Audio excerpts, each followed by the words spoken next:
जो सर पे रखने को मिल जाए नाल पाके हुजूर, तो फिर कहेंगे कि हाँ ताजदार हम भी हैं। तो जिस सीमांचल में, जिस बायसी में, जिस पूर्णिया में सबसे ज्यादा जलसे होते हैं, यहाँ एक घर ऐसा ना होता जहाँ पे कोई एक बेटा जाहिल होता। यहाँ कहीं भी दूर दूर तक बुराई, बेहयाई और बदतमीजी नजर नहीं आती।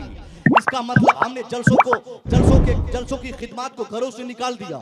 जलसे हमने किए मगर आलिम की बातों पर कोई असर हमारे समाज में नहीं। हमने अपने समाज को पीछे ढकेल दिया। नतीजे में आज पूरी दुनिया में सबसे ज्यादा परेशान कौम हम है। सबसे ज्यादा परेशानी में हम मुब्तला है। सबसे ज्यादा जिल्लतों रुसवाई से हम कनार है। दुनिया सबसे ज्यादा हमें टारगेट कर रही है और इस टारगेट के पीछे ये मतलब नहीं कि वो लोग हमारी दुश्मनी चाहते, बल्कि इसका मतलब सिर्फ ये है कि हम कमजोर हो गए। और इस कमजोरी की हालत में मुसलमान बौखलाहट में भरा अपने पूरे समाज में अपने दुश्मनों को सामने टारगेट बनाकर कहता है कि हमारी ये हालत ये फलाने दुश्मन की वजह से, हमारी ये तबाही ये फलाने नेता की वजह से, हमारी बर्बादी फलाने साहब की वजह से। मैं आपसे कहना चाहूंगा, नहीं साहब नहीं। आज जो आपकी हालत है, इस हालत के पीछे कोई जिम्मेदार नहीं, कोई रिस्पॉन्सिबल नहीं होगा। योगी मोदी बात का जिम्मेदार होगा, कोई नेता बात का रिस्पॉन्सिबल।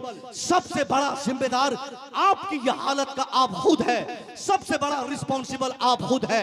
आपने अपने समाज को जाहिल छोड़ा, आपने अपने समाज को बेहया किया, हमने अपने समाज को गंवा दिया। हमने अपने समाज को गंवारों के समाज में तब्दील करने में कोई कमी नहीं छोड़ी, जिसके नतीजे में आज पूरी दुनिया में सबसे ज्यादा कमजोरी हमारे मुआशरे में, सबसे ज्यादा दिक्कत हमारे मुआशरे में, सबसे ज्यादा परेशानी हमारे मुआशरे में। हमारी परेशानी की वजह यही है कि हमारे बच्चों में वो ताकत रही जो ताकत दुश्मनों के पास है। हमारे पास वो कुव्वत रही जो कुव्वत दुश्मनों के पास है। दो कुव्वत दुश्मनों ने हासिल की है, वो ताकत तो कुव्वत हमारे पास नहीं। ये कहना बड़ा आसान है साहब कि फलाना जीतता कैसे है, फलाने की हुकूमत कैसे होती, फलाना कैसे बार बार जीत लेता। हम तो दुआएं करते कि अल्लाह उसे हरा दे, वो फतह ना करे, वो मैदान न फतह करे, वो हार जाए। बावजूद इसके न पीर साहब की दुआ हमारे हक में कबूल होती, न साहब किसी मजार पे जाके हम किसी दुश्मन के लिए दुआ करते, न हमारी दुआ मजार शरीफ पे कबूल होती। आखिर मामला क्या है? लगातार पे दर पे दुश्मनों की कामयाबी का मतलब क्या है? दुश्मन, अगर आपके दुश्मन कामयाब हो रहे हैं तो इसका मतलब ये नहीं कि दुश्मन मजबूत हो गए। इसका मतलब ये नहीं कि दुश्मन ने कामयाबी के लिए कोई हरबा अपनाया है। बस उनका हरबा जो है, उन्हीं हरबों पे हमारा अमल नहीं। वो ऐसे ही कामयाब नहीं है। ऐसे नहीं कि बिस्तर बिछाकर वो साहब वोट ले लिए सबसे और वो कामयाब हो गए। इस कामयाबी के पीछे हमने 25 नहीं 50 साल की तारीख इस भारत की पढ़ी है। 50 साल की तारीख ये भारत की बताती। जिसके पास आज हुकूमत है, जो आज सबसे बड़ी हुकूमत की कुर्सी पर गामजन है, उन्होंने ये कुर्सी आसानी से नहीं पाई। ये आसानी से ये हुकूमत उनको नहीं मिली। ये 50 साल की कुर्बानी है जो उनको मिली है। 50 साल की खिदमत है जो उन्होंने पाई है। ये खिदमत क्या है? उन्होंने पूरब से पश्चिम तक अपने समाज को पहले जोड़ा, अपने समाज को पहले मुत्तहिद किया, एक नजरिया दिया, एक ख्याल पूरे समाज में हर नौजवान के ज़हन दिमाग पे डाल दिया। नौजवान उसका कश्मीर में रहने वाला, उनका वही मैनिफेस्टो जो मैनिफेस्टो साहब पूरब के हिंदुस्तान में रहने वाले नौजवानों का है। पूरे हिंदुस्तान में पूरब से पश्चिम, उत्तर से दक्षिण, उनसे आप पूछिए कि तेरे जीने का मकसद क्या है, जवाब एक ही आएगा। अब उनसे पूछिए तुम क्यों जीना चाहते हो, जवाब वो वही देगा जो पश्चिम वाला देगा, पूरब वाले का वही जवाब होगा। हमें सोचना चाहिए कि वो समाज जो आज से 50 साल तक मुत्तहिद नहीं था, जहां एक नहीं अनेकों खुदाओं को माना जाता, सिर्फ खुदाओं के मामलात में साहब अगर उनकी आजमाइश करे तो कोई लूहे को खुदा मानता, कोई बंदर को खुदा मानता, कोई सूरज को खुदा मानता, कोई जमीन को खुदा मानता, कोई पत्थर को खुदा मानता, कोई जानवर को खुदा मानता। आज तो ये हो गई कि पाखाना और पेशाब जानवर के थे, उनको भी उनकी पूजा करने वाले लोगों की यह हालत है कि आज वो पूरी दुनिया की सबसे मजबूत पार्टी का वो मालिक बना है। सबसे मजबूत हुकूमत उनके पास। ये हुकूमत आई कैसे, ये मजाज आया कैसे, ये ताकत आई कैसे, ये पावर आया कहां से?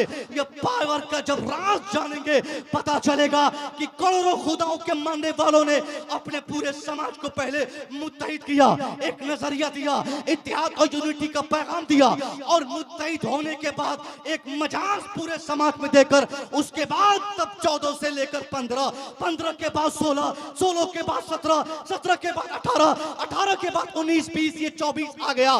साहब अभी तक नहीं। हमारी सोच ये कहती है अगर हम ऐसे ही पड़े रहे और वो उतना ही एक्टिव रहे, आने वाले 50 साल तक हम चीखते मर जाएंगे, मगर हमारी कोई कुव्वत, कोई फिक्र, कोई हरबा काम नहीं आएगा। वो दुश्मन ताकतवर होते जाएंगे क्योंकि वो मुत्तहिद है, वो तालीम याफ्ता है, वो होशियार है, वो अक्लमंद है, वो हुनरमंद है। उन्होंने वक्त को सही से परखा, उन्होंने हालात समझा, हालात के तनाजुर में हजारों खुदाओं को मानने के बाद भी एक प्लेटफॉर्म पे नजर आ गए। मगर अफसोस का मकाम है कि हम एक अल्लाह को मानने वाले, एक अल्लाह की इबादत करने वाले, एक अल्लाह का कलमा पढ़ने वाले आज 50 हिस्सों में बटे हैं। कहीं बिरादरी के नाम पे, कहीं जबान के नाम पे, कहीं जात के नाम पे, कहीं इलाके के नाम पे। हद तो ये हो गई साहब, कहीं पीर के नाम पे, कहीं खानका के नाम पे, कहीं मस्जिद के नाम पे, कहीं मदरसे के नाम पे हमने अपने इस्लाम को न सिर्फ हिंदुस्तान में बल्कि पूरी दुनिया में ये 21वीं शताब्दी में हमने बांट दिया है। और आप देख रहे हैं कि हमें तरक्की मिल जाए, हमें हुकूमत मिल जाए, हमें ताकत मिल जाए, नहीं मिल सकती। मैं आपसे पूछना चाहता हूं, यहाँ कोई रशीदी है, कोई रजवी है, कोई अशरफी है, और मैं जानता हूं इसी जमीन का लड़का हूं।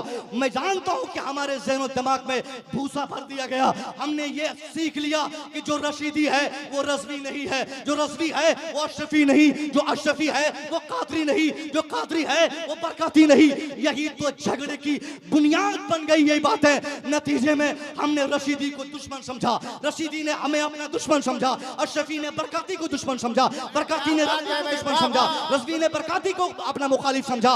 और यही इख्तलाफ हमें न सिर्फ बायसी में, हमें न सिर्फ पूर्णिया में, हमें न सिर्फ बिहार में, हमें न सिर्फ भारत में, बल्कि पूरी दुनिया में घुटना टेकने पर मजबूर कर दिया। हम उसका इस्लाम बाद में चेक करते, हम उनका पीर का नाम पहले जानकर उन्हें अपना या बेगाना समझकर हम फैसला कर देते ये पार्टी हमारी नहीं, ये आदमी हमारा नहीं, ये मौलवी हमारा नहीं, ये जमात हमारी नहीं। आए दिन ये नहुसत भरी खबर हम लोगों ने सुनी, हमारे कानों ने सुना। साहब जलसे में दावत मिलती, 50 फोन करने वाले बोलते हजरत वहां मत जाइए, वो तो रशीदियों की टोली, वहां मत जाइए, वो तो रजवियों की टोली, वहां मत जाइए, वो तो अशरफियों की जमात। ये क्या संदेश हम दुनिया को देना चाहते? क्या हमारे पीर ने हमें यही सिखाया, हमारी खानका ने हमें यही बताया? हमारे बुजुर्गों में तो ऐसा इख्तलाफ या ऐसी नफरत दूर दूर तक उनकी जात में नहीं थी। आखिर कौन सा बिचौलिया आकर हमें रजवी से अलग कर दिया, हमें रशीदी से अलग कर दिया, हमें अशरफी से अलग कर दिया, हमें बरकाती से अलग कर दिया? मुसलमानों, हमारी नाकामी की सबसे बड़ी वजह यही कि आज पूरी दुनिया में 140 करोड़ की तादाद कहने को हम हैं कि पूरी दुनिया में 140 करोड़ हमारे लोग हैं, मगर कहीं पूरी दुनिया में एक बाईसी क्या बात करते साहब, पूरी दुनिया में एक बालिश्त जमीन हमारी खाली जमीन नहीं। यही तबाही की वजह, यही बर्बादी की वजह। अगर इस बर्बादी से आप निकलना चाहते हैं तो पहले पूरी दुनिया का एक ग्लोबल मुसलमान बनना होगा। एक छत के नीचे बैठने वाले, कलमा पढ़ने वाले को कम से कम सियासी एतबार से दुनिया के सामने अपनी हैसियत इस एतबार से पेश करें आप कि हम मुत्तहिद हैं। चाहे हम बायसी में रहे तो मुत्तहिद है, हम पूर्णिया में रहे तो मुत्तहिद है, हम बिहार में हो तो मुत्तहिद है, हम भारत में हैं तो मुत्तहिद है, हम काले हैं तब भी मुत्तहिद है, हम गोरे हैं तो मुत्तहिद है, हम मोटे हैं तो मुत्तहिद है, हम छोटे हैं तो मुत्तहिद है, हम गरीब हैं तो मुत्तहिद है। जब तक पूरी दुनिया के मुसलमान एक आवाज, एक नजरिए के साथ सामने आकर एक आवाज नहीं लगाएंगे, ये पूरी दुनिया में हम मारे जाएंगे। आज बायसी में, कल अमौर में, परसों पूर्णिया में, फिर कटिहार में, कभी बिहार के अलग हिस्से में, कभी भारत में, कभी दुनिया के किसी अलग हिस्से में हम रोजाना जलाए जाएंगे, रोजाना मारे जाएंगे, रोजाना काटे जाएंगे, हमें हमारे घरों से निकालने की कोशिशें की जाएंगी। इन तमाम चीजों से निकलने का सबसे पहला रास्ता यह है कि मुत्तहिद होकर पूरी दुनिया को अपनी कुव्वतों का एहसास दिला दे। नारे तकबीर, नारे रिसालत, मसलके आला हजरत शहीद आजम कॉन्फ्रेंस हजरत अल्लामा मुस्तफी रजा साहब मिसबाही। किसी भी तरक्की याफ्ता कौम के लिए, कौम की तरक्की के लिए सबसे बड़ी बात कौम की तरक्की के लिए क्या है? मैंने बहुत स्टडी की, तब मैंने नतीजा निकाला। किसी भी कौम की तरक्की के लिए 3 बड़े स्टेप्स हैं, 3 बड़े मैदान हैं, 3 ऐसे रास्ते हैं। या तो वो कौम तीनों रास्तों पर बैक वक्त सफर करे। अगर मुमकिन ना हो सके तो उन तीनों में से एटलीस्ट एक रास्ते का वो मुसाफिर जरूर हो, तब वो कौम तरक्की करेगी। उनमें सबसे पहला रास्ता क्या था? सबसे पहला रास्ता ये कि साहब वो कौम मुत्तहिद हो तो तरक्की करेगी। दूसरा सबसे बड़ा रास्ता, या अगर मुत्तहिद नहीं भी हो तो वो कौम एजुकेटेड हो तो तरक्की करेगी। एजुकेशन के बाद तीसरे रास्ते को मैंने बहुत गंभीरता से लिया, या वो कौम सियासी एतबार से मुतहर्रिक हो, सियासी शौर उस कौम में हो। ये 3 ऐसे रास्ते हैं, या तो आप यूनाइटेड रहें, या फिर एजुकेटेड रहें, या फिर आप पॉलिटिकली आप मजबूत रहे। इन तीनों में अगर आप कामयाब हैं तो सबसे ज्यादा तरक्की आपकी होगी। और अगर तीनों में से किसी एक मैदान में भी आपने कामयाबी पाई, फिर भी आप तरक्की याफ्ता माने जाओगे। मैं आपका दामन पकड़ के पूछूंगा, इन तरक्की के तीनों मनाजिल में से कौन सा मंजिल है जो आपने फतह की? कौन सा रास्ता है जो आपने इख्तियार किया चलने को?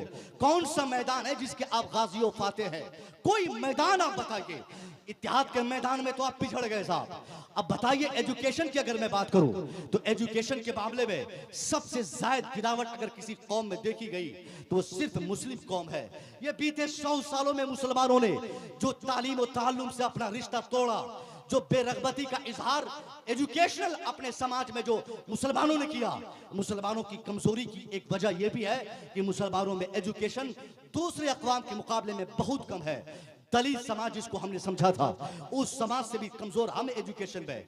हमने जिसे पिछड़ा कहा था, पिछड़ों से भी पिछड़े हम है तालीम में। हमने जिसे नहुसत भरी आंखों से कभी देखा था, हमारा समाज कभी देखा था, वो लोग आज तरक्की कर गए। हमारा जिला, मगर बेटा उनका एसपी बनकर हमारे जिले की कुर्सी पर। जिला इस्लामपुर, मगर उस इस्लामपुर के जिले का डीएम और इस्लामपुर के जमीन का कलेक्टर साहब कोई राम है, कोई मोहन है, कोई स्वान है, कोई गीता है। मैं आपसे पूछना चाहूंगा, यही तो ये क्या वजह हो गई कि आज से 500 साल पहले तक दुनिया ये समझती थी कि तालीम के लिए मुसलमानों का दामन पकड़ना जरूरी है, तालीम की तरक्की के लिए मुसलमानों का होना जरूरी है, एजुकेशनल फरोग के लिए मुसलमानों के माहौल में 2-4 रातें गुजारना जरूरी है। मगर ये सारे दिन लग गए। आज मुसलमानों के बच्चे जाहिल। आज भी आप दिल्ली जाने वाली ट्रेनों में चेक करें, आप जाए साहब अमरपाली, आप ट्रेन में चेक करें, आप जाए पूर्णिया में वो कौन सी ट्रेन, सीमांचल एक्सप्रेस में, टॉयलेट में भी साहब जगह नहीं मिलती। वो ठूस ठूस के लोग भर के वहां से दिल्ली भागते। वो कौन लोग हैं? उनमें से 99% लोग हमारे बच्चे। किसी का नाम अफजल है, वो घर से जा रहा है दिल्ली कमाने। किसी का नाम असलम है, वो भी दिल्ली जा रहा कमाने। हमारे बच्चे ट्रेनों में सफर करते कलकत्ता के लिए, हमारे बच्चे दिल्ली जाते, हमारे बच्चे बेंगलोर जाते। हिंदुस्तान भर में मजदूरी करने वाले हमारे बच्चे मिलेंगे, मुसलमानों के बच्चे मिलेंगे जिसकी उम्र अभी 18 साल, किसी की 22 साल, किसी की 25 साल। अब ऐसे गार्जियन को मैं कहना चाहूंगा जिन्होंने अपने बच्चों को 22 साल में, 18 साल में, 25 साल में मैट्रिक के बाद, इंटर के बाद उनकी तालीम ड्रॉप करके उनको अमरपाली पकड़ाया, उनको साहब सीमांचल ट्रेन का टिकट बनाकर उनको भेज दिया दिल्ली कमाने के लिए। अब अगर वो बाप चाहेगा कि उसका बेटा तरक्की करे, नहीं हो सकता। वो समाज चाहेगा कि वो समाज तरक्की करे, नहीं हो सकता। मैं ये नहीं कहूंगा कि आप अपने बेटों को कमाने मत भेजिए, भेजिए साहब, 5 साल के बाद भेजना है, 10 साल के बाद भेजना है, क्या जरूरी है? अभी तो आपका बेटा मैट्रिक पास किया, उसको उससे इंटर करवाइए, इंटर में अच्छा नंबर से पास हो जाए, उससे नीट एग्जाम की तैयारी करवाइए और एक शानदार डॉक्टर उसे बनाइए, उसको समाज का शानदार डॉक्टर बनाइए, उसको एक शानदार इंजीनियर बनाइए, उसको IAS और IPS बनाइए। वो सारी क्वालिटी आपके बच्चों में मौजूद है। आपका बेटा मुंबई और दिल्ली की 20-20 मंजिला इमारत तैयार कर देते, वहां पर जाकर सरिया फैक्ट्री में काम करने वाले आप ही के बच्चे, ईंट से ईंट जोड़कर बड़ी बड़ी इमारत तैयार करने वाले आपके बेटे, जिन्होंने मैट्रिक किया नहीं, 5 मंजिला नहीं 25 मंजिला इमारत दिल्ली में बना दी। अगर उन बच्चों के पीछे दिमाग लगाया जाएगा, मैं दावे से कह सकता हूँ 15 साल नहीं 10 साल के बाद वही बच्चा मजदूर नहीं रहेगा, बल्कि दिल्ली में जाकर वो इंजीनियर बनकर काम करेगा। क्या बात है, सुभान अल्लाह, क्या पैगाम है। हुनर की कमी नहीं है, जिंदाबाद जिंदाबाद। अक्लमंदी की कमी नहीं, हुनर की कमी नहीं, सिर्फ अपॉर्चुनिटी की कमी है। उसको चांसेस नहीं मिलते, तालीम नहीं मिल पाती। मैं आज कतई नहीं कहूंगा कि आपने अपने बेटे को आलिम क्यों नहीं बनाया, और ये भी नहीं कहूंगा कि आप अपने बेटे को आलिम बनाइए, क्योंकि मैं जानता हूं कि आप अपने बेटे को आलिम बनाना नहीं चाहिएगा, क्योंकि आज का समाज आलिमों का समाज नहीं रहा, आलिमों से नफरत करने का समाज है। आपके दिमाग में लोगों ने जहर खोल दिया है, आपको लोगों ने बता दिया है कि आलिम बनाओगे बच्चों को फंस जाओगे, बेटा तेरा आलिम बनेगा जल्दी शादी नहीं होगी। कोई होशियार आदमी अपना दामाद तेरे आलिम बेटे को बनाना नहीं चाहेगा। हमारे सामने कई ऐसे केसेस हैं, ऐसे ऐसे आलिम जिनकी इज्जत बेंगलोर के सेठ जिनके लिए खड़े हो जाते, मगर ये 22 का वो फकीर सेठ, वो फकीर चंद सेठ बोलता है कि ये मौलवी साहब क्या कमाता क्या खाता है। अब इस वजह से लोग अपने बेटे को आलिम नहीं बनाते कि आलिम बनाएंगे 10,000 रुपया महीना मेरा दामाद कमाएगा तो फिर मेरी बेटी की परवरिश कैसे करेगा, मेरे नवासों की परवरिश कैसे होगी। इस सोच में लोगों ने फैसला कर लिया है कि आलिम नहीं बनाना है। चलो मैं मान गया, आपने आलिम बनाने को घाटे का सौदा समझा, तो कुछ हद तक मैं अगर मान भी जाऊं कि आलिम आप नहीं भी बनाते अपने बेटे को, तो आपसे कोई शिकायत नहीं कि आपने अपने बेटे को आलिम क्यों नहीं बनाया, जबकि बनाना था आपको, लेकिन आपने नहीं बनाया। कोई शिकायत नहीं, कोई कंप्लेंट नहीं, कोई आपसे गिला नहीं, मगर एक बहुत बड़ी शिकायत आपका दामन पकड़ के मुसव्विर रज़ा हमेशा पूछता आया है और हमेशा पूछता रहेगा। वो लोग अपने कानों के दोनों दरवाजे खोल लें और दिमाग की गलाज़त साफ करके मेरे ये सवालात अपने ज़हन दिमाग में वो बिठा लें कि अगर उन्होंने अपने बेटे को आलिम नहीं बनाया कोई बात नहीं, क्योंकि आलिम बनाने को उन्होंने घाटे का सौदा समझा था। तो ये बताएं जरा वो लोग कि उन्होंने अपने बेटे को डॉक्टर क्यों नहीं बनाया, अपने बेटे को इंजीनियर क्यों नहीं बनाया, उनके बेटे मास्टर क्यों नहीं बने, उनके बेटे IAS क्यों नहीं बने, उनके बेटे IPS क्यों नहीं बने, उनके बेटे प्रोफेसर क्यों नहीं बने। पता क्या चला, एक तो आपके बेटे आलिम न बन सके, आपके बेटे हाफिज न बन सके, आपके बेटे मुफ्ती नहीं बन सके, और आपके बेटे दुनियावी तालीमात लेकर भी कोई काम नहीं कर सके। कोरा जाहिल आपने अपने समाज को बनाकर पूरे समाज की आपने नाक कटा दी। बायसी वालों, पूर्णिया वालों, मुसलमानों, आपकी तनुज़ुली और आपकी ये बेकसी की वजह सबसे बड़ी ईमान और अकीदे की कमजोरी के बाद यही वजह है कि आप में एजुकेशन नहीं, आप में तालीम नहीं, आपने अपने मुस्तफा के पैगामात को फरामोश किया, आपने अपने प्यारे नबी के पैगामात को फरामोश किया। क्या आपने अपने उलमा से नहीं सुना?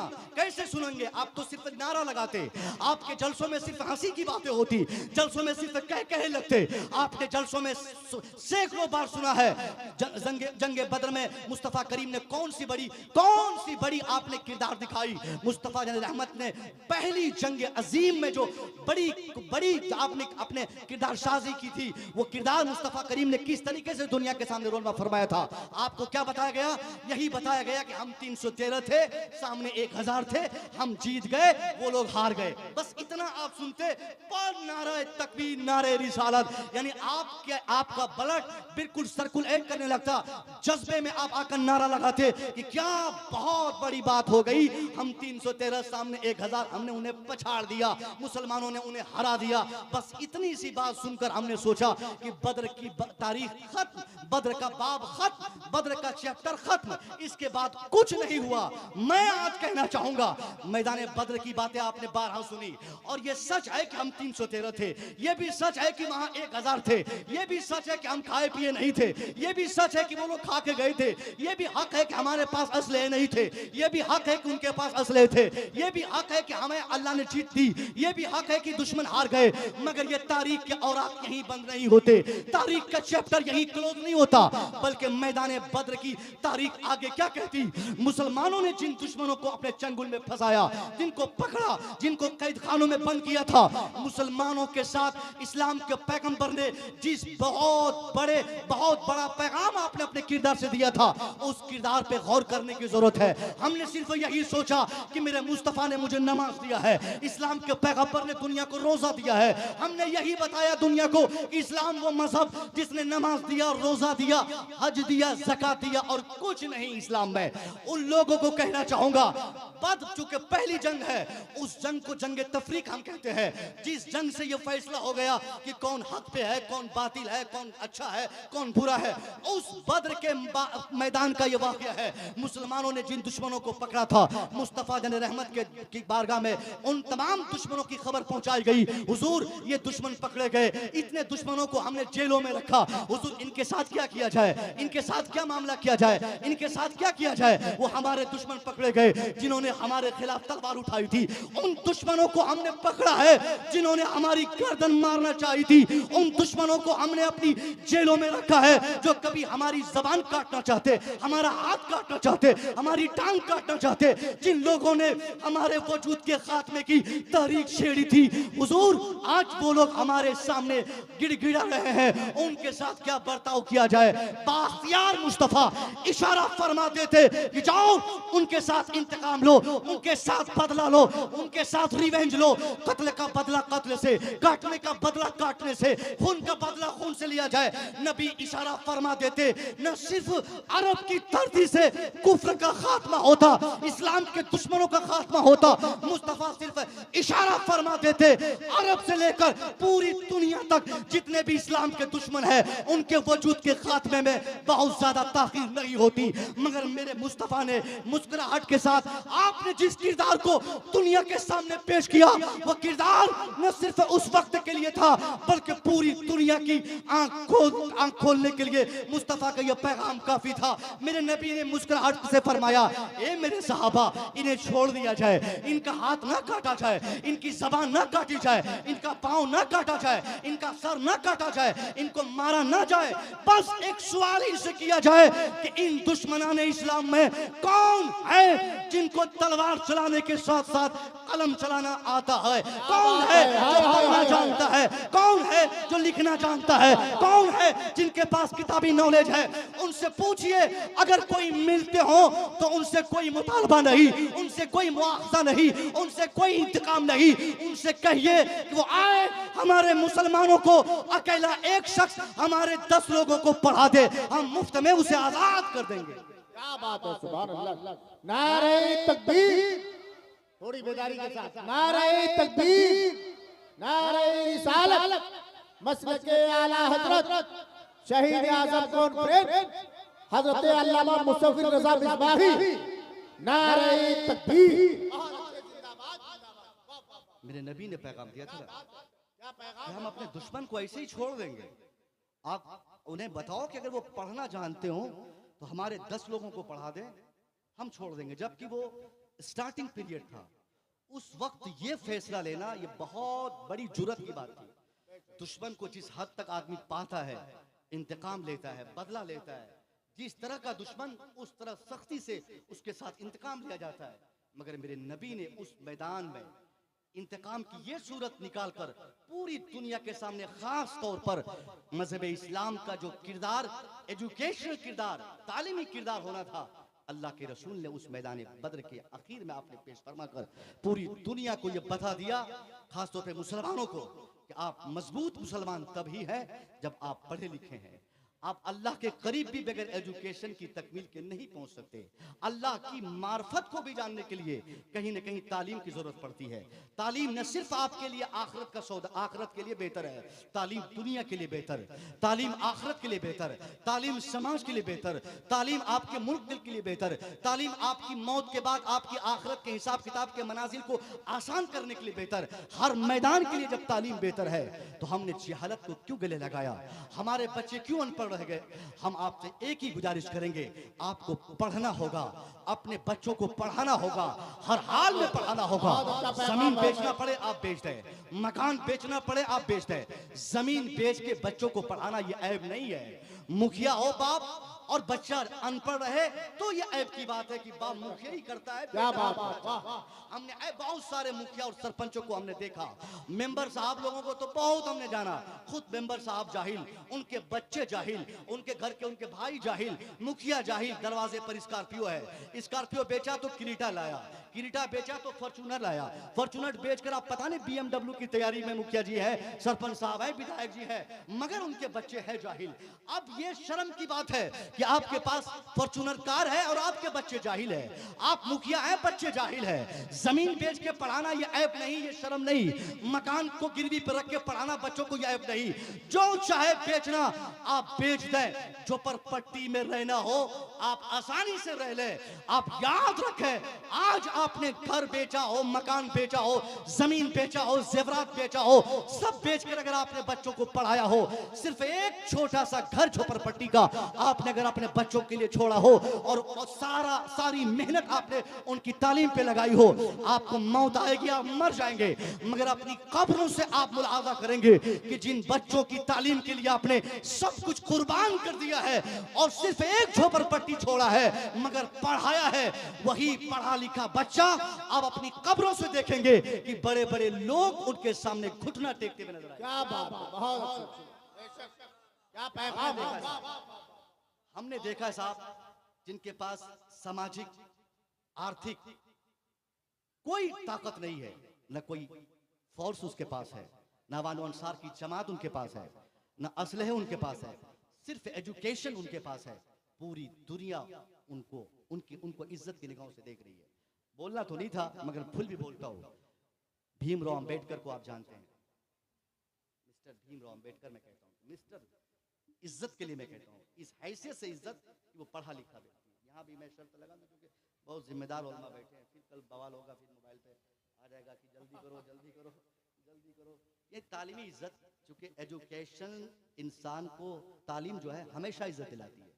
आप एक बार घर बनाएंगे, कोई घर देखने आएंगे बोलेंगे शानदार, डेंटिंग पेंटिंग मकान बहुत शानदार, घर आपका एक बार इज्जत दिलाएगा। आप शहर में जमीन लेंगे, एक बार वो जमीन इज्जत दिलाएगी। कपड़ा जिस वक्त आप पहनेंगे उस वक्त वो कपड़ा आपको इज्जत दिलाएगा। मगर अगर आप पढ़े लिखे होंगे तो वो तालीम, वो नॉलेज, वो जानकारी, वो आपका एजुकेशन, आप जहां जहां रहेंगे हर जगह आपको इज्जत। भीमराव अंबेडकर एक दलित समाज का व्यक्ति, गौर से सुनिएगा।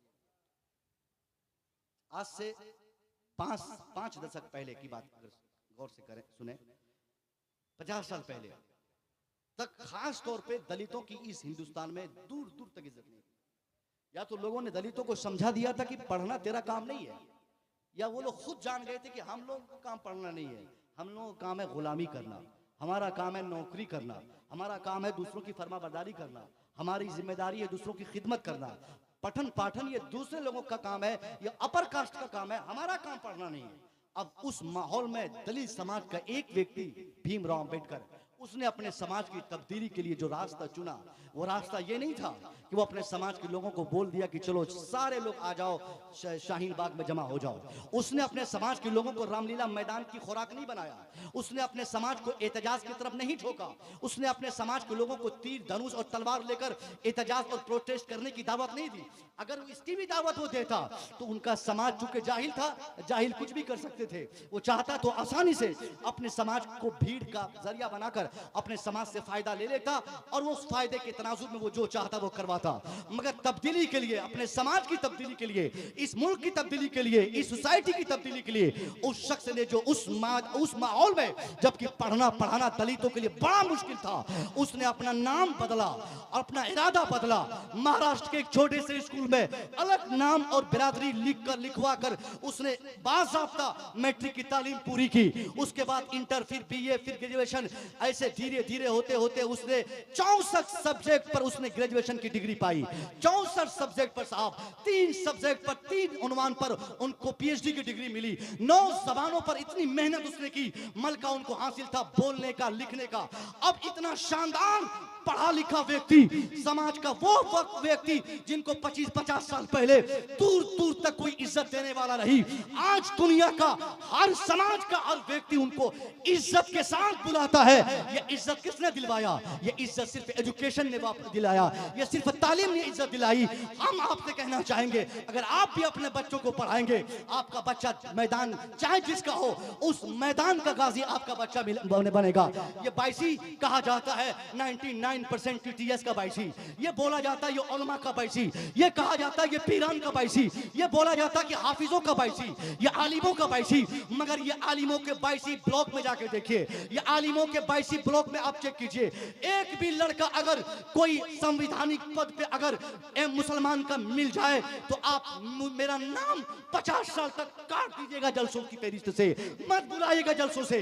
ये दावे से कह सकता हूं, झोला लेकर जमीन रजिस्ट्री ऑफिस के गिरदो नवाह में घूमने वाले, ठोकरे खाने वाले, मार खाने वाले, गाली सुनने वाले, ताने सहने वाले मुसलमान तो मिलेंगे, मगर काम करने वाले, कराने वाले मुसलमान नहीं मिलेंगे।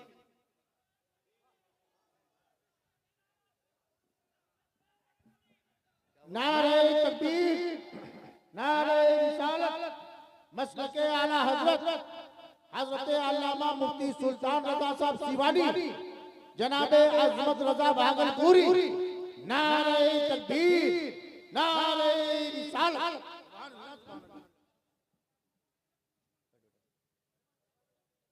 जिनका आपको शिद्दत से इंतजार था, हजरत अल्लामा मुफ्ती सुल्तान रजा साहब सिवानी और साथ ही साथ शायर इस्लाम जनाब मोहतरम अजमत भागलपुरी, ये लोग आपके रूबरू हो चुके हैं। अब कुछ ही देर के बाद अल्लामा के खिताब के बाद इनसे आपकी मुलाकात कराई जाएगी इंशाअल्लाह। हमारी जमात के एक जिम्मेदार आलिम दीन, हमारे बड़े मोहतरम मुशफिक बड़े भाई हज़रत अल्लामा मुफ्ती सुल्तान रज़ा साहब सिवानी, जो बहुत मसरूफ़ तरीन ख़तीब है, बड़े शफीक भी है हमारे लिए, हम छोटों के लिए कह लीजिए, हर जगह बड़ी मेहरबानियाँ इनकी रहती हैं। ये तशरीफ़ फरमा हो गए और एक आइडियल शायर इस वक्त हिंदुस्तान का सबसे ज़्यादा वायरल शायर, ना तो मनक़बत के हवाले से अपनी पहचान बनाकर इस हैसियत से अज़मत भागलपुरी ने अपनी पहचान हिंदुस्तान में बनाई है कि हम मुस्तफ़ा की सनाखानी करते हैं और हद में रहकर, उलमा के साथ रहकर, सामीन और अवाम से मिल के, वरना इस हिंदुस्तान में इसके रिसालत की बातें तो बहुत सारे लोग आकर, ढोंगी लोग भी इसी स्टेज पे करते हैं कि हम इसके रसूल में नात पढ़ते हैं, मगर उनकी ज़िंदगी में दूर दूर तक मुस्तफ़ा की मोहब्बत हम जब चेक करते हैं तो नहीं देख पाते। मगर इसी ऐसे ही माहौल में एक बहुत बेहतरीन खिलकत और आदत और क्या बोलते हैं साहब, नेचर का बहुत शरीफ नफ्स इंसान जिसे कहते हैं, कह सकते हैं, उन्हीं शायरों में से एक शायर है अज़मत भागलपुरी साहब। वो तशरीफ फरमा है, जहाँ देखिए अज़मत साहब को बुलाना है, जहाँ देखिए अज़मत साहब को बुलाना है। हमारे साले हैं, उन्होंने तो हमें तंग कर दिया कि हम उनको देखना चाहते हैं। उन्होंने हमको बार बार फोटो दिखा दिखा के कहा, इनको आप पहचानते हैं, इनको इनसे मिलाइए एक मर्तबा। मैंने कहा मुझे नहीं मालूम, वो जिद पे अड़ गया। आज वो आने वाला था मगर बहुत दूर था बेचारा, नहीं आ सका। फिर अगली तारीख 8 तारीख को कहीं मेरे साथ अज़मत साहब रहेंगे, वहाँ पे वो ज़रूर देखना चाहेगा। यानी इस ज़माने में नौजवानों को हिंदुस्तान भर में अगर किसी शायर का शिद्दत से इंतज़ार रहता है, उसी शायर का नाम अज़मत भागलपुरी है। वो तशरीफ फरमा है, बड़े अच्छे अच्छे लोगों को आप लोगों ने बुलाया है, इस कमेटी वालों का जवाब नहीं साहब। इन्होंने इस मैदान, इस माहौल में, जबकि 5-5 महीने की तारीख बुक रहती है, एडवांस बुक रहती है मुफ्ती साहब की, अज़मत साहब की, मगर ऐसे शोरा और खुतबा को आपने मधु कर लिया है। इंशाअल्लाह मेरी गुफ्तगू बस अब 2-4-10 मिनट की रह गई है। मैं अपनी बातों को मुख्तसर करके, हाँ मैं इनको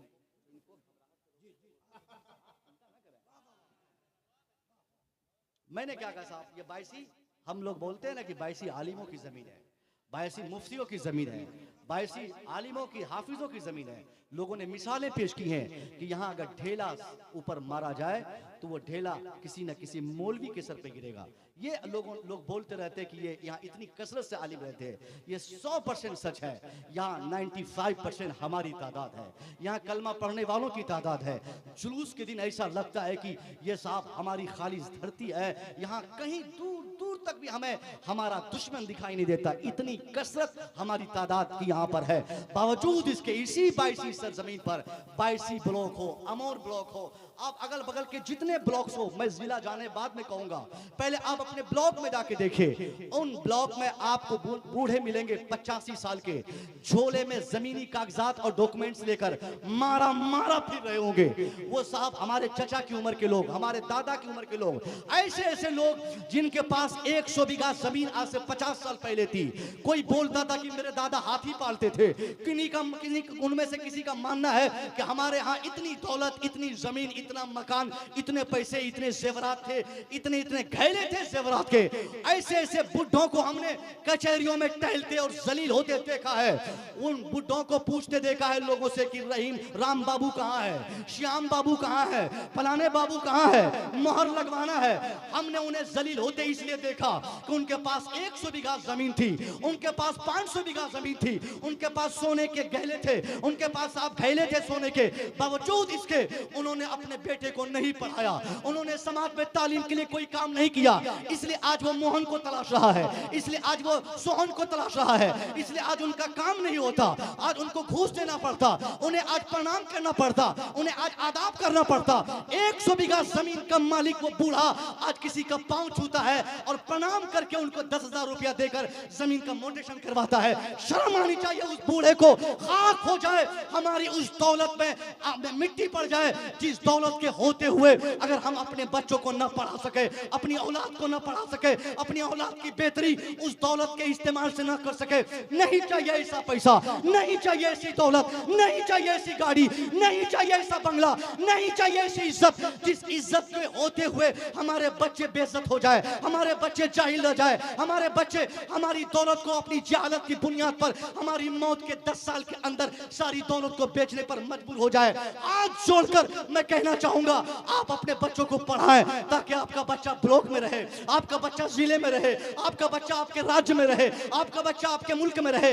बच्चा आपका हो ये मुल्क का दावा करने वाला आज इस हिंदुस्तान में बहुत सारे लोग मिलते। कोई कहता है कि हिंदुस्तान मेरा, कोई कहता है कि हिंदुस्तान मेरा, कोई कहता है यूपी मेरा, कोई कहता है गुजरात मेरा, कोई कहता है महाराष्ट्र मेरा, कोई कहता है बंगाल मेरा, कोई कहता है फलाना इलाका मेरा। मगर ये सारे इलाके सबको दे दे। जो जहां की बात करे उनको कहे साहब ले लो ये इलाका तेरा, ले बिहार तेरा, ले ले बंगाल तेरा, ले ले गुजरात तेरा, ले ले कर्नाटक तेरा, ले पूरा भारत तेरा। आप आसानी से आप आंख बंद करके सिर्फ तालीम पर तवज्जो दीजिए। 10 साल के बाद ये सारे चीखने चिल्लाने वाले चीखते रह जाएंगे और इनके घरों में, इनके ऑफिसेस में, इनके बंगलों में, इनके घरों में, इनके जिलों में, इनकी जमीन पे जहां जहां ऑफिसेस बनी होंगी, हर जगह अगर किसी का कब्जा होगा तो सिर्फ अहले ईमान का कब्जा होगा, मुसलमान का कब्जा होगा। क्या बात है। नारे तकबीर, नारे रिसालत, मसलके आला हजरत शहीद आजम कॉन्फ्रेंस हजरत अल्लामा मुस्तफी रजा मिसबाही। मैं आपसे नहीं कहूंगा कि आप तलवार ले लीजिए, आप जुलूस निकालिए, आप लोगों को गालियां दीजिए। अरे वो गाली देते हैं उनको अपनी हालत पे छोड़ दीजिए। आप गाली मत बोलिए, आप गाली मत दीजिए। इख्तलाफ का जवाब इख्तलाफ से नहीं, काम से है साहब। आप काम पेश करें खामोशी से। अभी वो लोग बड़े जज्बे में हैं, आपके मुखालिफ बहुत ज्यादा जज्बे में है। अब उनको उनकी हालत पे छोड़कर आप सिर्फ तालीम पर काम करना शुरू कर दीजिए। आप इंडिविजुअली, आप खुद, हर फर्द की ये जिम्मेदारी है कि एजुकेशन के फरोग के लिए वो कुछ न कुछ करें, कुछ न कुछ करें वो साहब। ये 22 में मदरसों की कमी नहीं है। 22 इलाके में बड़े बड़े मदारिस है अल्हम्दुलिल्लाह। 22 तंजीमुल मुस्लिमीन के पढ़ने वाले हमारे कई दिग्गज साथी जो अशरफिया का टॉपर, जामिया मिलिया गए तो वहाँ का टॉपर, दिल्ली यूनिवर्सिटी गए तो वहाँ का टॉपर, JNU गए तो वहाँ का टॉपर। हमारे तंजीम ने बहुत बड़े बड़े हीरे दिए हैं इस पूरे इलाके 22 में। अभी पिछले 2-3 सालों में देखा गया साहब, बनात की भी कमी नहीं रही। हर वो मौलवी साहब जो आखिर वक्त में जिनका फैसला होता कि आसानी से चलो साहब बनात खोल लिया जाए, बनात खोले मसाइल का हल हो जाएगा। नहीं साहब, अगर आप बनात नहीं चला सकते ढंग से तो आपके लिए बनात चलाना बेहतर नहीं है। आप मदरसा कायदे से नहीं चला सकते तो किसने आपको कहा कि आप मदरसा खोल दीजिए? ये कौम पर जुल्म आप कर रहे हैं, कुछ नहीं कर सके साहब, बेंगलोर पता ना हुआ, कर्नाटका पता ना हुआ, आप गुजरात गए, थक के हार के आ गए, तो आप एक मदरसा खोलकर बाईसी वालों पर एक एक्स्ट्रा बोझ आप डाल दिए। इस वक्त मजीद मदरसा खोलने की हाजत नहीं है। मैं मदरसों की जरूरतों का इनकार नहीं करता, मगर इस टाइम मदरसा कम खोले जाए, जो पहले से खुले हैं उनको मजबूत करें। बाकी अगर कुछ खोलने का शौक और जज्बा और जरूरत आपके पास है तो आपके लिए मेरा सिर्फ एक पैगाम है, मदरसों की तर्ज पर इस्लामिक दायरे में आप रहकर एक स्कूल कायम करें, एक स्कूल और कॉलेजेस की फिक्र आप लाए। क्या पैगाम है, वाह वाह।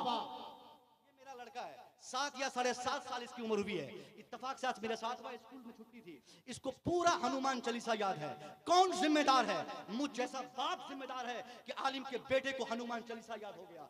हम जिम्मेदार है क्योंकि हमने इनको गैरों के स्कूलों में पढ़ाया है। वहां हम चाहकर भी अपने बेटे को नहीं रोक सकते, मना नहीं कर सकते कि बेटा ये ओम पौम ये वो मत बोलो, ये दूसरों की जबान, दूसरों के नारे, दूसरों की बोली, दूसरों की बातें हैं।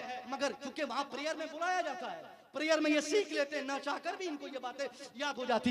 हम जिम्मेदार है, आप भी जिम्मेदार है। आप अंदाजा फरमाएं कि जब एक आलिम अपने बेटे को स्कूल भेजकर अपने बेटों को कुफरिया जुमले याद करने से नहीं रोक सकता है, तो आप अपने बच्चों की खैरियत पूछिएगा। आप अपने बच्चों को ईमान उनके कैसे बचा सकते, आपका बच्चा अकीदा कैसे बचा सकता। मैंने जरूरत महसूस की है क्योंकि आज की तारीख में 99% लोग चाहते कि हमारा बेटा स्कूल में पढ़े, मगर ये गौर नहीं करते कि स्कूल देता क्या है, स्कूल पढ़ाता क्या है, स्कूल बताता क्या है, स्कूल सिखाता क्या है, स्कूल बांटता क्या है, स्कूल हमें देता क्या है। ये जाने बगैर हम स्कूल बच्चों को भेजते हैं क्योंकि स्कूल हमने खोला नहीं, हमें गैरों की स्कूल भेजने पड़ते। और गैरों की स्कूल जब हम भेजेंगे तो गैर जो चीज जानते हैं वही सिखाएंगे, उन्हें जो मालूम है वही बताएंगे, उनका जो मिशन है वही चलाएंगे, उनकी जो तहरीक है उसी पर काम करेंगे। अब अगर मुसलमानों के अंदर ऐसा से इस्लाम, ऐसा से ईमान अगर जिंदा है तो मुसलमानों को आज की तारीख में 19वीं शताब्दी के आज के दशक में मदरसे खोलने की हाजत नहीं, स्कूल खोलने की जरूरत है, कॉन्वेंट खोलने की जरूरत है, मंटेसरी खोलने की जरूरत है छोटे छोटे बच्चों के लिए। मैं यूनिवर्सिटी के लिए बाद में कहूंगा, मैं कॉलेज के लिए बाद में कहूंगा। कॉलेज में तो बाद में जाके हम पहुंचेंगे, पहले एक फर्स्ट में बच्चों को LKG में पढ़ाएंगे, नर्सरी में पढ़ाएंगे, फिर हमारा बच्चा 1 क्लास में, फिर सेकंड में, फिर थर्ड में, फिर फोर्थ में, फिर फिफ्थ में, फिर साहब धीरे धीरे मैट्रिकुलेशन, इंटरमीडिएट, उसके बाद ग्रेजुएशन, उसके बाद फिर हमारा बेटा आगे बढ़ता रहेगा। यानी 12 तक, 12वीं क्लास तक कायदे से आप अपने बच्चों को ऐसे आगोश में पढ़ाइए जहां आपके बच्चों का ईमान भी बचा रहे, उनका अकीदा भी महफूज रहे। वरना 15 साल के बाद ये डॉक्टर बनाने की होश और रेस में, ये डॉक्टर बनाने की चाह में बेशतर घरों में डॉक्टर्स तो आ जाएंगे मगर उनका बेटा काफी डॉक्टर रहेगा, बेईमान डॉक्टर रहेगा, शैतान डॉक्टर रहेगा, ईमान नहीं रहेगा, चुगलखोर वही होगा, बेईमान वही होगा, शैतानी सिफत का हामिल वही होगा। क्योंकि उनके पास ईमान नहीं, तो जिसके पास ईमान नहीं होगा बेईमानी तो करेगा ही, जिसके पास ईमान नहीं रहेगा चोरी तो करेगा ही, जिसके पास ईमान नहीं होगा वो ठगी तो करेगा ही। अब इस खतरनाक मोमेंट से अपनी औलादों को बचाने के लिए आपके लिए जिम्मेदारी है। अगर जाती तौर पर आप स्कूल खोल सकते हैं तो खोलें, जाती तौर पे खोलने की ताकत नहीं तो जो फाउंडेशन आपने बनाया है, मदर फाउंडेशन आपने बनाया, ऐसे फाउंडेशन आप एक हरिपुर नहीं साहब, फकीर टोली वाले अलग बना ले, बाईसी में अलग बना ले, 10 वाले अलग बना ले, साहब पानी 17 वाले अलग बना ले। पूरे इलाके में जितना गांव उतनी तारीख, उतना काम दिखना चाहिए। और तारीख सिर्फ नाम के लिए नहीं, हमने तारीख के साथ भी खिलवाड़ किया, तारीख की भी कमी नहीं है। आप तारीखात बहुत सारी है, कहीं देखिए साहब गरीब नवाज कमेटी, कहीं साहब ख्वाजा गरीब नवाज कमेटी, कहीं आला हजरत कमेटी, कहीं ताजुल शरिया कमेटी, कहीं मखदूम समना कमेटी। और इन कमेटियों की जिम्मेदारी जो रहती है वो जिम्मेदारी वो कमेटी वाले निभाते नहीं। हमने कमेटी बनाई, हमारा काम क्या है, ये मदद फाउंडेशन वाले अगर मेरी बात सुन रहे हैं, इनमें से भी बहुत सारे लोगों की जिम्मेदारी सिर्फ इतनी होगी कि साल में एक जलसा कराओ, मुसव्विर को बुलाओ, किसी और खतीब शायर को बुलाओ, जलसा करो, तेरी कमेटी और तेरी ऑर्गेनाइजेशन की जिम्मेदारी खत्म हो गई। बस ऐसी ही तंजीमें हमारे यहाँ बनती है जो तंजीम का कोई मकसद ही नहीं बनाने का, और उन्होंने तंजीम बना ली। कुछ लोग तो इसलिए कमेटियां बनाते ताकि उर्स हम करें, कुछ लोग इसलिए तंजीम बनाते ताकि उर्स के मौके पर गरीब नवाज की बारगाह में बस रिजर्व करके ठूस ठूस के लोगों को बसों में भर भर के हम दिल्ली का सफर, अजमेर का सफर, बगदाद का सफर, ये सब बहानाबाजी करके ठगी करें, उससे कमाई करें। ये ठगी करने वाली कमेटियां बेशुमार है। नाम ताजुशरिया कमेटी, और काम उस कमेटी का क्या है कि बस से अजमेर ले जाएंगे, बरेली शरीफ ज़ियारत के लिए ले जाएंगे, और पूरे रास्ते में किसी से 1000, किसी से 500, किसी से 2000 ठग के यहाँ गुटखा खाना, वहाँ पानी के नाम पे, वहाँ पान के नाम पे, वहाँ खाने के नाम पे, वहाँ ढाबा के नाम पे, ये रेस्टोरेंट के नाम पे हम ठगी करते करते बरेली तक चले जाए। इसी काम के लिए हमने तंजीम बनाई। खुदा की कसम ये काफी नहीं, आपको तंजीम इसलिए बनानी है कि हम चूंकि स्कूल से जुड़े हैं, हमारे हजरत भी स्कूल से जुड़े हैं, हमने अपने बच्चों को बहुत करीब से देखा है। मुसलमानों के ऐसे ऐसे बच्चे 80% नंबर मैट्रिकुलेशन एग्जाम में लाने के बाद इंटर पढ़ने की ताकत उसके पास नहीं, क्योंकि गरीब का बच्चा है, बाप उसका कहीं मजदूरी करता है, मैट्रिक किसी वजह से कर लिया, कहीं से पैसे आए कर लिया। अब मैट्रिक में 80% नंबर लाने के बाद भी इंटर वो नहीं कर सकता, क्योंकि 1100 रुपया इंटर में एडमिशन के लिए उसके पास नहीं है, उसके पास पोशाक के पैसे नहीं है, उसके पास कम्युनिकेशन के खर्चे नहीं है, उनके पास मजीद हॉस्टल के चार्जेस नहीं है। अब वो गरीब आदमी अपने बेटे को बोलेगा चलो छोड़ो बेटा पढ़ाई, जाओ दिल्ली भागो। मैट्रिक में फर्स्ट डिवीजन 80% यानी एक्सटेंशन मार्क लाने वाला हमारा बेटा अगर मैट्रिक करके छोड़ देगा तो ये तेज तर्रार बेटा मैट्रिक छोड़ने वाला आगे चल के वो मजदूर ही नहीं रहेगा, बल्कि मुमकिन है वो गुंडा बन जाए, मुमकिन है वो चोर बन जाए, मुमकिन है समाज का बहुत बड़ा गद्दार बन जाए। मुमकिन चूंकि तेज है, और तेज आदमी कुछ भी बन सकता है, तेज है तभी तो मैट्रिक में नंबर लाया है। तेज आदमी को चांसेस नहीं मिले, नहीं पढ़ सका, गुर्बत की जिंदगी थी, वो आतंकवाद बन गया, बम बनाने लगा। कोई 10,000 दे दिया, उसका मर्डर करो, वो जाके कर देगा। कोई 15,000 दिया, सुपारी दिया, जाके वहां बदमाशी करो, वो कर देगा। यानी जब हमारा बेटा गुर्बत की जिंदगी से दो चार होगा, उस गुर्बत की मजबूरी उसे आतंकवाद बनाने पर मजबूर कर देगी। समाज का एक जालिम इंसान बनने पे वो कोई देर ना होगी।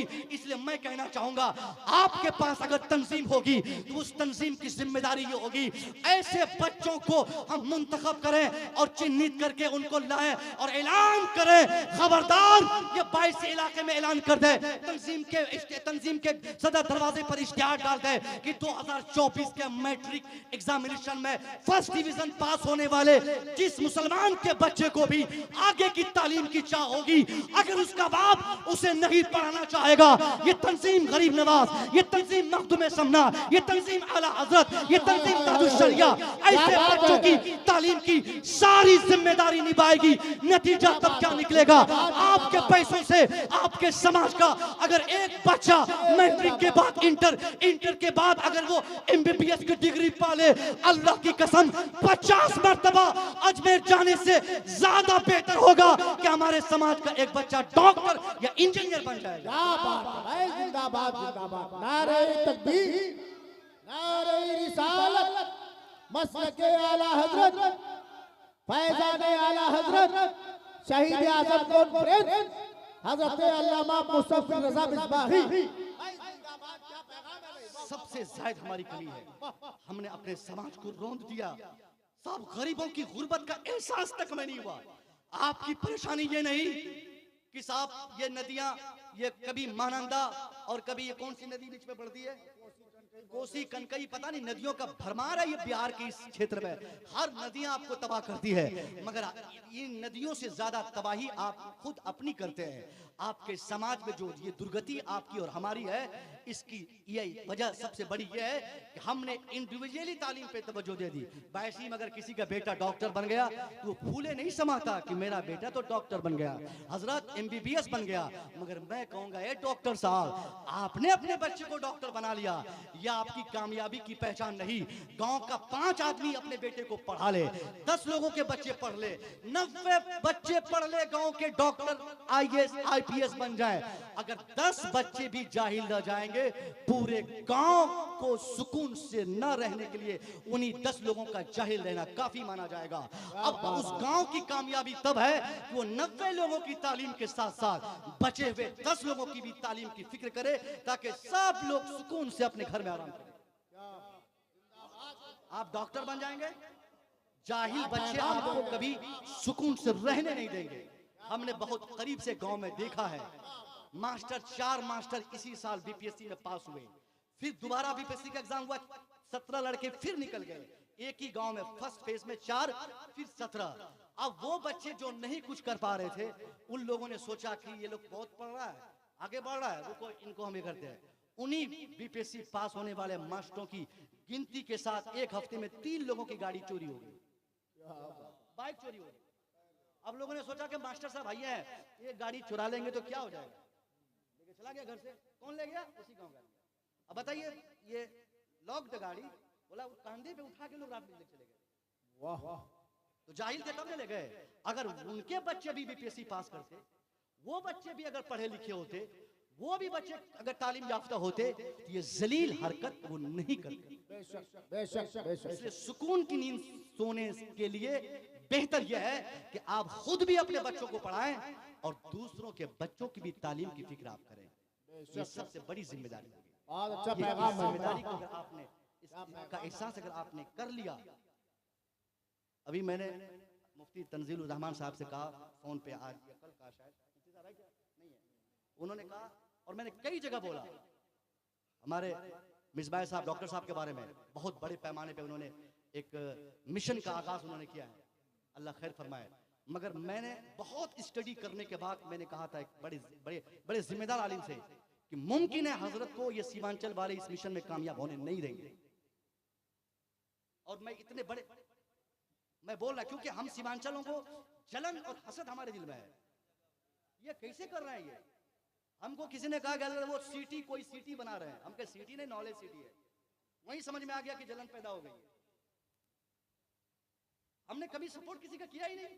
हमने ये कभी नहीं देखा कि हमारी जमात में कोई एक साहब आगे बढ़ रहा है, उनकी पुष्ट बनाई हो, क्योंकि इसके पीछे पूरे समाज की फलाह है, पूरे समाज की कामयाबी है। इस गांव, इस आबादी, इस इलाके, इस कौम के लिए ऐसे मिशन स्कूल्स कायम करने की जरूरत है जहां हमारे बच्चे, हमारी बच्चियों की खुसूसी तालीम हो। आखिरी पैगाम और फाइनल पैगाम, इस अब तक तो तालीम की बात थी, मगर एक जरूरी बात मैं कहूंगा, ये तमाम मसाइल से लड़ने का वाहिद रास्ता तालीम नहीं है, तालीम के साथ साथ तरबियत भी बेहद जरूरी है। हम लोगों ने बच्चियों को देखा है, अभी मुजफ्फरनगर उत्तर प्रदेश में, हजरत नकीब साहब, उत्तर प्रदेश, मुजफ्फरनगर उत्तर प्रदेश में अभी से 1 हफ्ता पहले, अगर ये खबर आप लोगों तक पहुंची होगी तो आप लोग जान गए होंगे, अगर नहीं पहुंची होगी तो आप यूट्यूब बाबा से पूछने की कोशिश मत कीजिएगा, क्योंकि आपका जमीर गवारा नहीं करेगा देखने के बाद, रोने से आप खुद को नहीं कंट्रोल कर पाएंगे। मुजफ्फरनगर में क्या वो हादसा पेश आया, 50 लड़कियां पुलिस ने पकड़ के अपनी जेलों में डाला। उन 50 लड़कियों में कौन लड़कियां थी जो कॉलेज के बहाने से बैग और सज धज के घर से निकली थी, स्कूटी और साइकिल सवारी लेकर कॉलेज और ट्यूशन के बहाने से माँ बाप को अलविदा और बाय बाय टाटा करके घर छोड़ा था। मगर पुलिस की हिरासत में वो 50 लड़कियों में 49 लड़कियां किसी और समाज की नहीं, वो सिर्फ मुस्लिम समाज की बच्चियां थी जो कॉलेज के नाम पे घर से निकली, मगर रंगरेलियां मना रही थी होटल में, वो साहब शॉपिंग मॉल में वो अपने फ्रेंड्स के साथ घूम रही थी, वो टी पार्टी में हिस्सा ले रही थी। ऐसा भी हो रहा है। हमने तालीम के फरोग में, तालीम के चक्कर में हम इस कदर अंधे हो गए कि हमने अपनी बेटियों को भेज दिया, बच्चों को घर से अलविदा कह दिया, मगर हमने कभी उनकी खास तरबियत की फिक्र न की। नतीजे में हमारी बेटी या हमारा बेटा आने वाले जमाने में सनद याफ्ता, तालीम याफ्ता बन तो गया, मगर तरबियत की कमी की बुनियाद पर हमारी बेटी हो या बेटा वो बदतमीज के बदतमीज ही रह गए। आपकी जिम्मेदारी यह है, आज की दुनिया में इंटरमीडिएट में खास तौर पे पढ़ने वाली बच्चों के गार्जियंस की जिम्मेदारी है, मैट्रिक और 9th 10th में खास तौर पे पढ़ने वाले बच्चियों की जिम्मेदारी है या उनके माँ बाप की जिम्मेदारी है खास तौर पे कि वो अपनी बच्चियों पर निगरानी वो टाइट करे, उन पर सख्त निगाह दौड़ाए कि उनकी बेटी जाती घर से कब है, वो आती कहां से है, जाती कहां है, ट्यूशन के बहाने से कितना टाइम स्पेंड करती है, कितने पैसे मांगती है और कितना वो स्कूल में देती है, कितना ट्यूशन में देती, वो स्कूटी को चलाकर लेकर कहां जाती, वो साइकिल का इस्तेमाल कहां के लिए करती, वो मोबाइल का इस्तेमाल कहां के लिए करती। ये एक शानदार अक्ल के मालिक जो गार्जियन है, उनकी ये जिम्मेदारी सिर्फ नहीं कि वो अपनी बेटी को मैट्रिक से पहले वो बाइक दे दे, वो स्कूटी खरीद के दे दे, वो साहब मोबाइल लेके दे दे, वो कपड़ा अच्छा दे दे। उनकी जिम्मेदारी ये भी है कि वो अपनी बच्ची की निगाहदाश्त करे, उन पर निगरानी करे कि उसकी बेटी जाती है 9 बजे तो आती कब है, और आती है तो कहां से आती है। मास्टर साहब को पूछे, प्रिंसिपल साहब को पूछे, हेडमास्टर को पूछे, मौलवी साहब से पूछे, ट्यूटर मास्टर से पूछे कि आज मेरी बेटी गई थी, वाकई वो स्कूल गई थी या नहीं, कॉलेज गई थी नहीं। अगर आपने नहीं पूछा तो 1-2 साल के अंदर अंदर मैट्रिक इंटर करने से पहले आपकी बेटी आजादाना माहौल की इस तरह मालिका बन जाएगी कि इंटर करने के बाद वो अपना दूल्हा खुद खोज कर आपको लाके दिखा के बोलेगी अब्बा यही मेरे सपनों का शहजादा, इसी से मैं शादी करूंगी। वो जात नहीं देखेगी, वो बिरादरी नहीं देखेगी, वो मजहब नहीं देखेगी, वो रंग नहीं देखेगी, वो खानदान नहीं देखेगी, क्योंकि उनको तो मालूम है आजादी क्या चीज है। आजादाना माहौल में आपने अपनी बच्चों की परवरिश की, अब उसी का नतीजा आपको झेलना पड़ेगा। फिर तावीज लेने से कोई फायदा नहीं होगा, रोने चिल्लाने से कोई फायदा नहीं होगा। आपकी बेटी हो या बेटा मर्जी की शादी करेंगे, फिर मजहब को त्याग देकर जहां चाहेंगे चले जाएंगे। उस वक्त पूरे समाज की नाक कटाने की सारी जिम्मेदारी बच्चे और बच्चों के साथ साथ एक हमारे और आपकी तरह गार्जियन की भी होगी। बहुत बड़ी बड़ी बातें हम लोग करते हैं। हजरत हमको अपने बेटे को ये पढ़ाना है, वो बनाना है, ये बनाना है, बेटी को वो बनाना है। साहब कौन रोकता आपको पढ़ाने से? इस्लाम तो पढ़ाने की तलकीन करने वाले दुनिया के तमाम मज़ाहिब में सबसे फर्स्ट ऐसा मजहब है जिसने सबसे ज्यादा बरांगेख्ता किया अपने मानने वालों को तालीम के लिए।